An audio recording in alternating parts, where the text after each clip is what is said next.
Como criar seus filhos, com Gary e Anne Marie Ezo.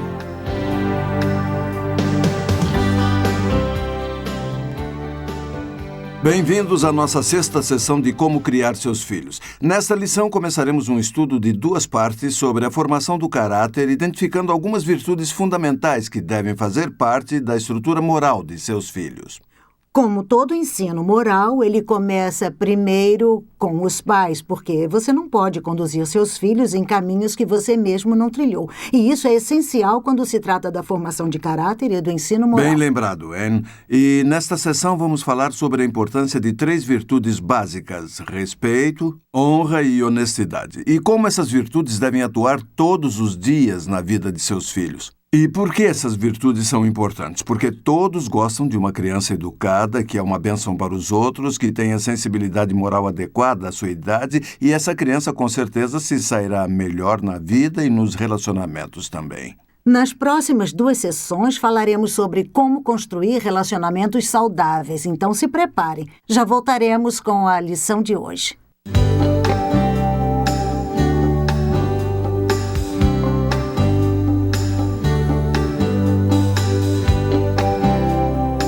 Muito bem, estamos na sessão número 6 e vamos falar sobre a criança virtuosa. Vamos rever então o que já vimos. Falamos sobre a criança responsável, a criança segura. Falamos sobre os componentes para a criança amorosa, a criança confiante. Falamos sobre a criança moral e agora falaremos sobre a criança virtuosa. Eu espero que notem que tudo está relacionado com a primeira lição. Se queremos criar um filho responsável, então teremos que desenvolver nesse filho uma sensibilidade moral, sensibilização moral. Todas essas lições estão ligadas à primeira. Esta, em particular, será bem prática, ajudando a incutir essas virtudes, e um dos primeiros desafios que terão, vocês têm filhos e já enfrentaram isso, mesmo sem saber, será descobrir quais traços de caráter que desejam ver em seus filhos. E uma parte desse processo de descoberta, dessa procura, vem muitas vezes da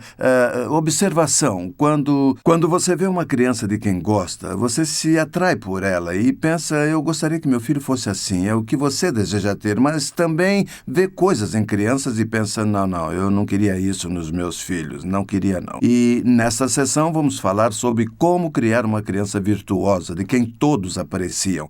Desenvolver virtudes que formem caráter é importante e hoje não vamos chegar a discutir as 7 virtudes históricas que aprendemos com a antiguidade, mas vamos focar em 3 virtudes essenciais ao caráter. Então vamos lá. A prática de transmitir valores morais para os filhos tem sido bastante debatida nos últimos 40 anos. Os debates surgiram com a confusão de prioridades. Eu falei disso brevemente na última sessão, e de um lado estão os que se posicionam contra os valores coletivos e a favor dos valores pessoais. E do outro lado estão os que defendem a submissão aos valores do coletivo, que valem para todos, dando menos ênfase aos valores pessoais em favor do bem maior da sociedade. Mas parte da confusão vem da falta de entendimento de 2 termos éticos, virtudes e valores. Vejam, os valores não são absolutos e diferem de cultura para cultura, de época em época. O pluralismo é um termo que define a sociedade com múltiplos valores. Os valores são relativos e variáveis. Há alguns valores que têm mais valor para você do que para seu vizinho. O problema com os valores, falando no sentido geral, é que não há uma base na sociedade para um acordo. Não há um denominador comum como havia na antiga ética judaico-cristã.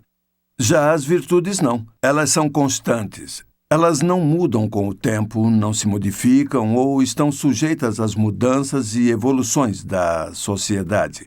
As virtudes nunca saem de moda e certamente estarão em alta se incutidas na vida de seus filhos. Então, o que faremos é levantar uma pequena lista das virtudes unânimes para todos. Dessa lista, tenho certeza de que todos gostariam que seus vizinhos agissem de acordo. E é também a lista que seus vizinhos querem que vocês e seus filhos pratiquem. Fazem parte da lista a virtude do respeito, honra e honestidade. Vamos falar um pouco destas 3 virtudes. Uma última consideração de abertura, por causa dessa limitação de tempo, ficaremos mais na questão prática e entraremos menos na parte filosófica em nossa abordagem. Eu já falei o bastante sobre a teoria, então vamos ao lado prático. Mesmo sem dar ênfase na parte teórica, eu já vou avisando a vocês de que precisaremos de 2 sessões inteiras apenas para falar dessas 3 virtudes. Vou começar definindo alguns termos para que possam ter um bom entendimento. O primeiro é o termo caráter. E o que é o caráter? Vocês podem preencher a lacuna no esboço. O caráter moral é a qualidade da personalidade de uma pessoa e a restrição moral o estímulo de seu temperamento. É o reflexo exterior do ser interior. E é algo que nos assusta ao pensarmos no reflexo exterior do ser interior. Como é o seu homem ou a sua mulher interior?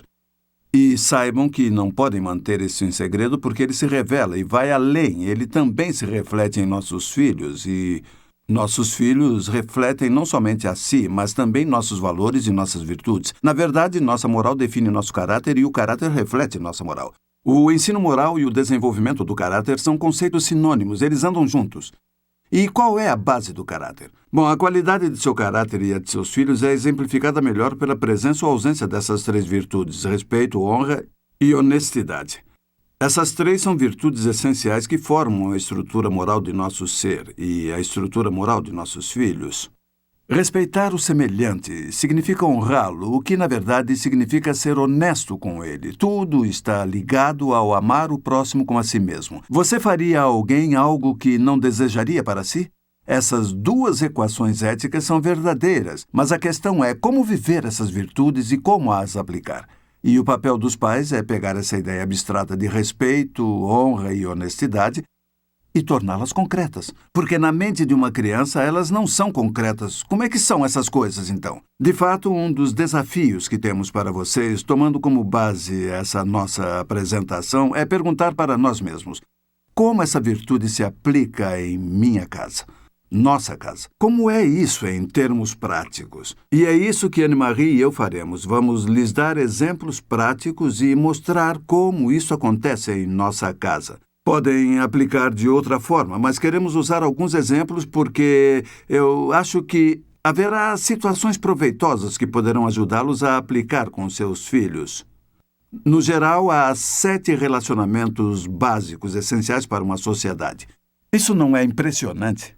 São 7 os relacionamentos básicos em todas as sociedades. Não importa se é uma sociedade complexa ou uma cultura primitiva. Essas 7 relações são constantes através do mundo. São fundamentais a todas as relações humanas.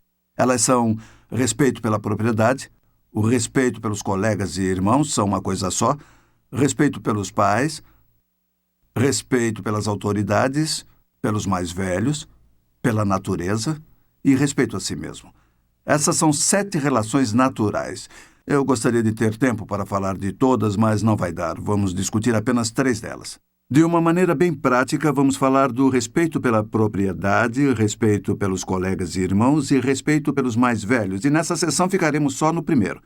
Vamos falar do respeito pela propriedade e talvez você pense há muito o que discutir? Bom, há bastante. E espero que desfrutem do tempo que passaremos só nesse ponto, porque essa é uma das virtudes mais fundamentais, respeito pela propriedade, porque ela inclui outras virtudes que estão ligadas a ela. Então vamos começar por aí. Falaremos sobre as outras 2 na próxima sessão. Vamos falar sobre o respeito pela propriedade. E por onde vamos começar? Eu acho que temos de voltar à base da civilização ocidental, que é de fato a base bíblica. Está em Êxodo 20:15, um dos 10 mandamentos. Vocês devem lembrar de terem ouvido essa passagem: não furtarás. Esse é um mandamento que não era praticado apenas no tempo da antiga Israel, mas que é válido na civilização ocidental de hoje e também no Oriente, ou onde quer que se viva. É lei. Não se pega algo que pertence a outra pessoa. Mas o que esse versículo diz, na verdade, é um comentário sobre a propriedade particular. Somente 2 palavras, não furtarás. 2 palavras, um comentário sobre a propriedade particular. E o que mais se inclui aqui? Pensem nessas coisas. Isso inclui não roube as posses dos outros. Isso é fundamental. Não se aproveite da ingenuidade de uma pessoa. Não tente ganhar algo através disso. Em terceiro, não roube o tempo de ninguém. Isso é interessante. Na Califórnia, como é que se diz?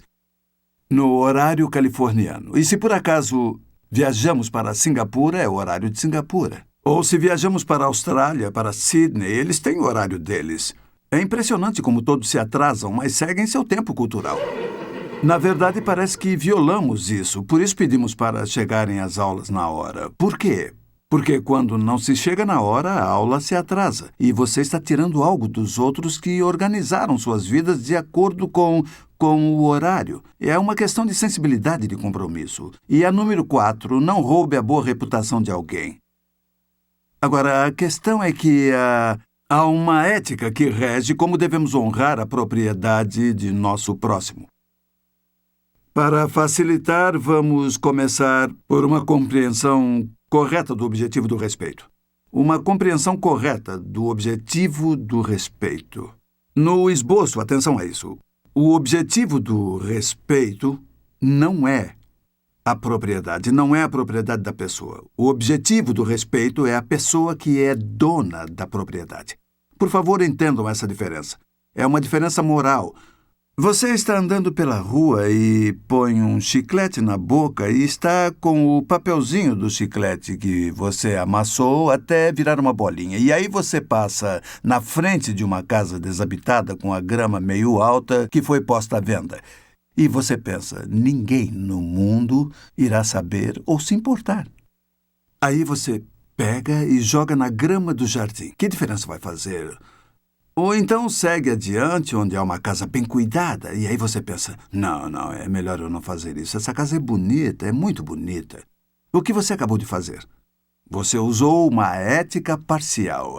Essa é bonita, eu não vou fazer isso, mas essa não importa. Você não entendeu a ética. A ética não é a grama que merece respeito, é a pessoa que é a dona do jardim, que é a dona da propriedade. E precisamos ter a orientação certa. O valor da pessoa e não o valor da propriedade. E devemos pensar considerando a pessoa e não o que ela tem.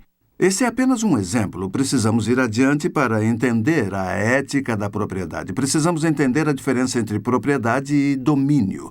Gente, isso é realmente importante, principalmente para os homens, porque acho que temos bastante clareza sobre a questão do domínio em nós. Deixe-me definir. Propriedade é aquilo que é concreto, físico e posse de alguém. O que é concreto, físico e que possuo, no geral, é assim. A Anne-Marie e eu temos propriedades intelectuais que não são concretas, mas é algo que possuímos. Porém, no geral, as propriedades são concretas. Já o domínio é diferente. O conceito é diferente, tanto na definição quanto na prática também. Domínio é algo pelo que sou responsável, tanto seja no plano físico ou não. Ele inclui propriedade, tempo, espaço e direitos pessoais. O domínio está ligado à responsabilidade de mordomia. O domínio é o lado positivo da posse. E o egoísmo é o lado negativo da posse. Vamos falar do sensor de domínio que está em seu esboço para visualizarmos como funciona. Digamos que surge aqui uma criança de 3 anos e meio com um saco cheio de balas. E o tio Gary pergunta, Oi, Billy, o que é que você tem aí? Aí ele diz, balas. A maioria das crianças pequenas, se você chegar perto e disser, você pode me dar uma bala?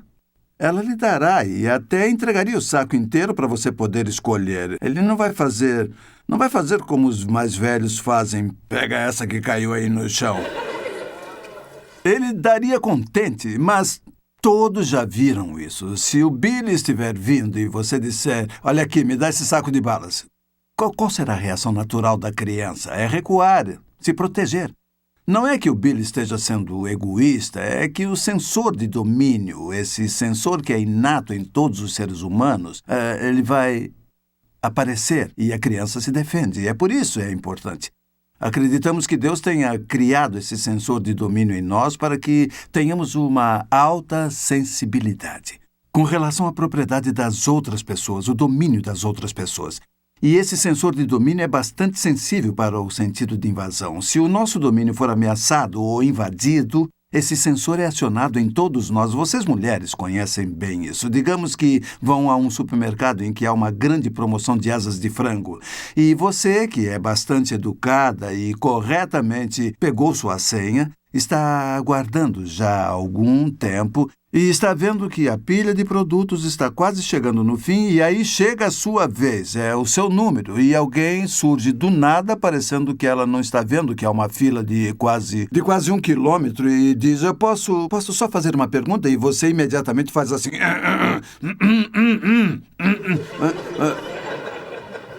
O que está acontecendo ali? Será que você é egoísta? Está sendo egoísta com esta pessoa? Não. Acontece que agimos segundo as regras. E o sensor de domínio é acionado quando uma outra pessoa tenta tomar o nosso direito, porque nós seguimos a regra e, de repente, o sensor de domínio é acionado. E ele é bastante sensível a isso. E acontecerá com seus filhos, e afetará a maneira como lidam, como respeitam a propriedade dos outros. Quando nossos filhos têm um entendimento de como esse sensor de domínio funciona em suas vidas, certamente elas saberão lidar com a propriedade de outras crianças. Onde começamos a educar nossos filhos a respeitar a propriedade dos outros, agora que entendemos o sensor de domínio. Vejamos algumas coisas práticas. Número 1, comece em sua própria casa, com seus filhos. Essa é uma virtude que valorizamos em nossa família. Nossas filhas pequenas, quando iam visitar alguém, elas não podiam ficar andando pela casa. Não tinham permissão para subir a escada e mexer na sua caixa de joias, muito bonitas, meninas adoram, mas não podiam ficar subindo e descendo. Nós as educamos e transmitimos a elas um senso saudável de respeito por você, o próximo. Por quê? Porque não queremos que alguém faça aquilo que não desejamos para nós. Não esperamos que eles cheguem e comecem a explorar nossa casa. Eles são bem-vindos, muito bem-vindos em nossa casa. Mas se eles acharem que a casa é deles, se não houver neles um senso de respeito, provavelmente haverá conflito em termos de virtudes, não conflito de valores, conflito de posição pedagógica, conflito de teoria psicológica, mas é um conflito de virtudes e talvez, de certo modo, é um alerta de conflito em algum tipo de valor de respeito ao próximo. Onde é que começamos a educar nossos filhos nessas 3 virtudes, respeito, honra e honestidade? Isso começa em casa. Começa ensinando que a casa do vizinho não é o parquinho deles. Quando nossas filhas eram pequenas, essa era uma virtude, um valor de nossa família. Ao visitar alguém, não levávamos nossas filhas, mas se levássemos, não mudávamos as coisas do lugar por causa da bagunça delas. Nós ensinamos nossas filhas como respeitar vocês. Nossas filhas não subiam pelos seus móveis, não saíam para explorar o porta-joias, dizendo: olha, mamãe, que legal, eu quero isso. Não, nós as ensinamos, incutimos nelas respeito pelos outros. Esta propriedade não nos pertence, portanto, temos que respeitá-la. Essa é uma excelente virtude. Um outro ponto é evitar substituição de valores quando se trata de propriedade dos outros. O que é substituição de valores? É simples. Quando substituímos pelos nossos próprios valores os valores que pertencem a outras pessoas, quer dizer que colocamos nosso valor, nosso preço, em alguma coisa. E se não significa muito para nós, temos a tendência de dizer, não pode valer tudo isso. Pense num exemplo simples, um exemplo prático disso. Vai fazer parte do seu dever de casa. Pense num carrinho de compra. Vocês sabem o que é isso? Uma coisa simples. Então, qual é o valor em termos financeiros do carrinho de compras para você? Afinal, há tantos por aí, não é? Mas essa não é a questão. A questão é qual é o valor que o carrinho tem para o seu dono. Quando você sai do mercado, o que é que você faz com o carrinho? Você olha em volta, não vê ninguém te olhando e coloca entre os outros carros? Não é isso? Vocês já viram isso? Mas vejam, vocês pais não devem fazer isso. Vocês agora têm a ética de levar o seu carrinho de volta para os trilhos ou para a frente do mercado. Por quê? Porque as pessoas têm valor. Vocês já viram essa cena. Digamos que seja feriado e vocês estejam procurando uma vaga para estacionar. Tem uma só. Você vai entrar na vaga, mas está cheia de carrinhos. Então, seu domínio foi violado e você se sente frustrado. Ou então, quando sai do mercado, há um carrinho encostado no seu carro e um risco bem grande. E sabe por que seu carro foi arriscado? Porque a pessoa ao lado não se importou. A ética dela é assim. Deixa para lá, alguém leva de volta. Eu sei que isso é um desafio. Alguns de vocês estão até me olhando e dizendo, não vem com essa. Pois saibam que queremos que levem os carrinhos de volta. E quando seus filhos disserem, mãe, pai, ninguém leva os carrinhos de volta, vocês digam, é porque eles não são como nós somos. Somos diferentes e fazemos assim. E o motivo, a razão moral pelo qual fazemos é porque esse carrinho pode riscar o carro de alguém, pode ser que o vento o faça bater em outros carros e as pessoas serão prejudicadas. E a coisa correta a se fazer num contexto normal é devolver o carrinho, e essa é uma das suas tarefas. Queremos que levem seus carrinhos de volta. Na verdade, deixe-me transmitir essa ideia, colocá-la em vocês.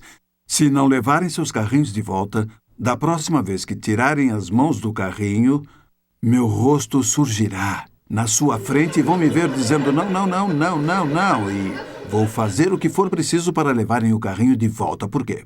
Porque é o começo de uma nova fase, de um novo padrão. E vocês são a geração que podem mudar. Vocês precisam levar seus filhos a esse novo padrão. E, novamente, quando seus filhos disserem, mas ninguém mais faz, você diz, tudo bem, mas nós vamos fazer. Pensem nisso. Que ética maravilhosa! Por que farão isso? Por valorizar os outros. O que os motiva? Porque é a coisa certa e porque eu quero que esse padrão seja incutido nos meus filhos e quero que os outros façam isso. Por quê? Porque estou cansado de chegar e encontrar um carrinho de compras batido no meu carro. Vivemos numa sociedade em que gostamos que todos os outros cuidem de nós, que façam tudo por nós, que limpem nossas sujeiras. Em que ponto nós, como pessoas, começaremos a tomar a iniciativa? Em outras palavras, pais e mães, vocês não têm o porquê deixarem seus carrinhos no estacionamento. Façam a coisa certa, façam a diferença. É importante. Vamos prosseguir. Ensinem os filhos o valor da propriedade, isso é importante. Para realmente respeitar a propriedade do próximo, é preciso entender a relação entre, atenção a isso, o trabalho e o valor. Trabalho e valor. A única medida eficaz do valor de um bem é o trabalho. O trabalho define o valor. Sem o trabalho, não há base para se estabelecer o valor de um bem. Este é um conceito filosófico e psicológico. Digamos, você compra uma bicicleta para seu filho, acha que ele irá cuidar tão bem dela como se ele a tivesse comprado? O trabalho ajuda a entendermos, em nossa sociedade, o valor do dinheiro. Receber algo sem ter trabalhado por ele limita a nossa valorização pela compra. Uma criança que faz um trabalho para ganhar dinheiro e comprar algo dará muito mais valor a isso do que uma criança que ganhe isso de presente. É previsível que o primeiro tenha maior senso de mordomia, já que o valor da bicicleta está ligado ao trabalho. Há várias formas de ver o assunto, mas o trabalho pode ser dividido em duas categorias gerais: o trabalho por dever e o trabalho como poder de compra.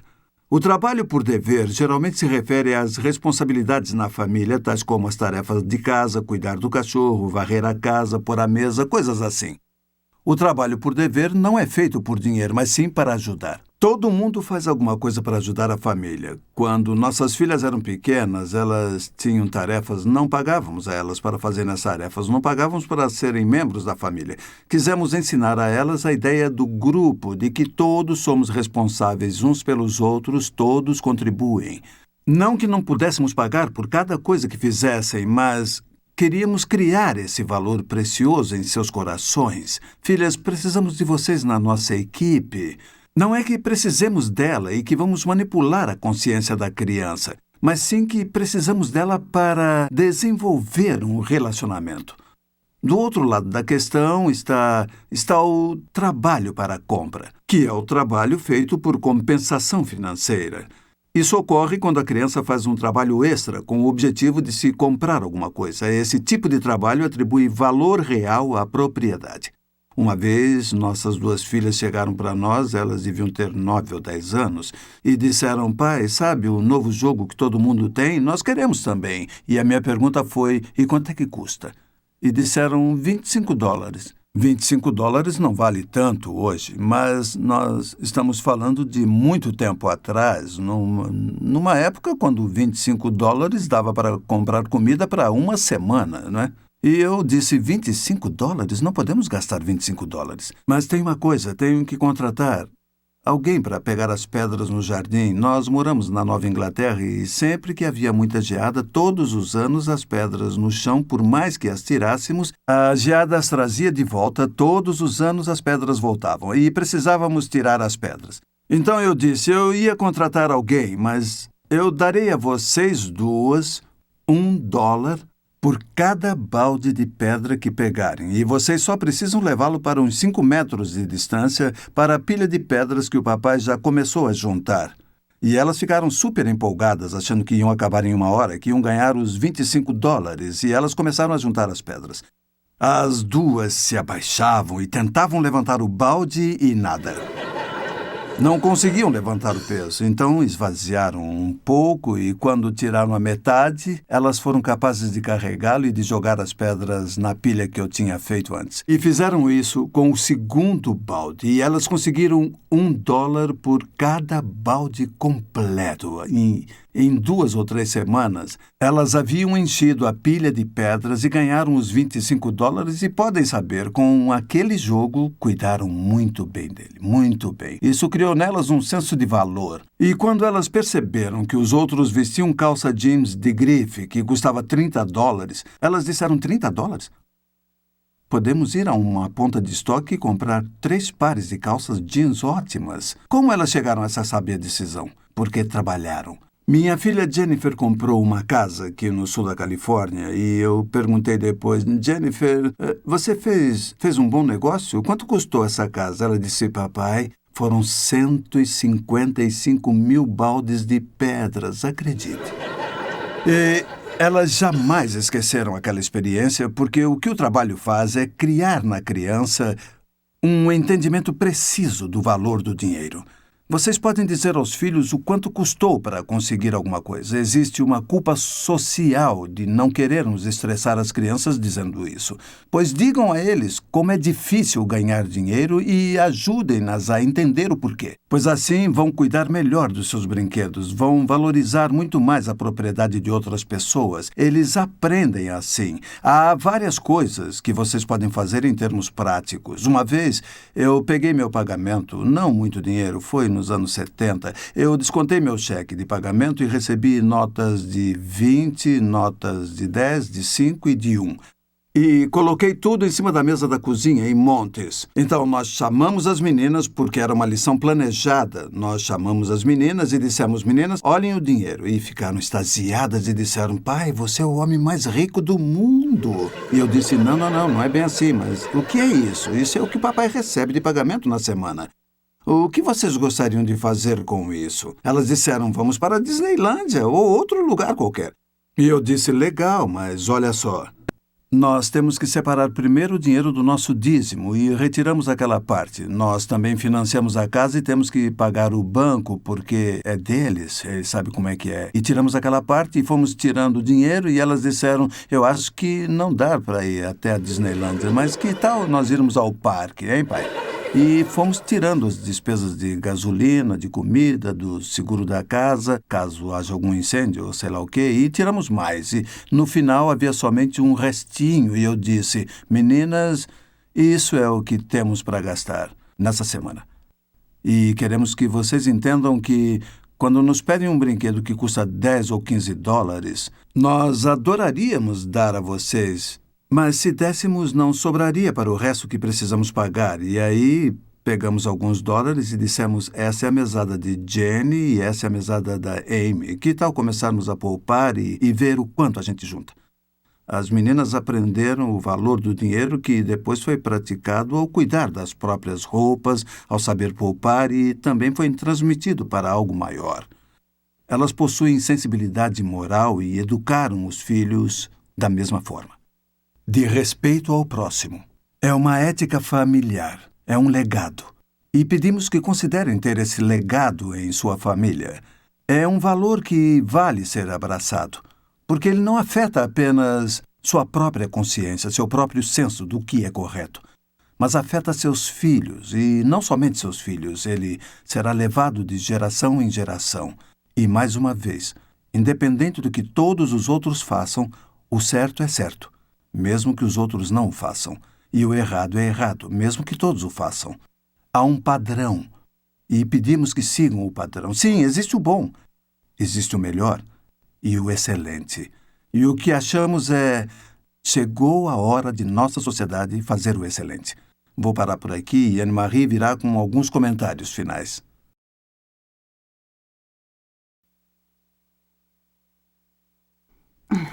Muito obrigada. Gary fez uma ótima explanação do tópico de propriedade, então eu acho que não há mais nada que eu possa acrescentar. Vocês têm um dever de casa esta semana. Treinem devolver seu carrinho de compras. Aguardamos para saber o resultado. Boa semana.